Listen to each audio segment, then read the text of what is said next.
শুভ নববর্ষের প্রীতি শুভেচ্ছা অভিনন্দন ও ভালোবাসা জানাই অর্থাৎ আগামীকাল বৈশাখ মাসের প্রথম দিন অর্থাৎ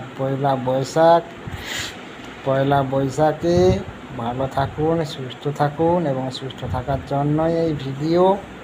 আর কি বলবো, এখন তো ওয়েদারটা একটু খারাপ, হট, তাই এই সময়টা একটু সাবধানে থাকুন, একটু পরিষ্কার পরিচ্ছন্ন থাকবেন। আর কি বলবো, স্নানটাও সেরকম করবেন, আর জলটা একটু খাবেন বেশ করে, কারণ যেহেতু অতিরিক্ত গরমের কারণে আমাদের ঘামের সঙ্গে জল যেহেতু বেরিয়ে যাচ্ছে, সেই কারণে একটু জলটা খাবেন। আর বাদ বাকি সম্পূর্ণ টিপস দেওয়াটা ঠিক হবে না মনে হয়, কারণ আমি যেসব টিপসগুলো জানি যে এই সময় নাকি একটু জলের সময় লবণ টবণ খেলে নাকি ভালো, তারপরেও বলবো আমি জানি না, তাই জলটাই খাবেন, ফ্রেশ জল খান, মনে হয় ভালো।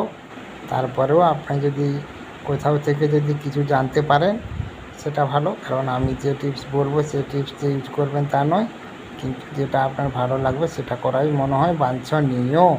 এই জন্য এই পয়লা বৈশাখ, এই শুভ নববর্ষে প্রীতি শুভেচ্ছা অভিনন্দন জানালাম সবাইকে।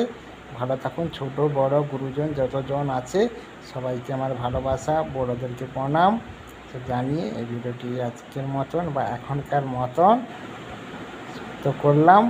আর এতক্ষণ ভিডিওটি দেখার জন্য ধন্যবাদ। বাড়িটা ভালো থাকুন, সুস্থ থাকুন।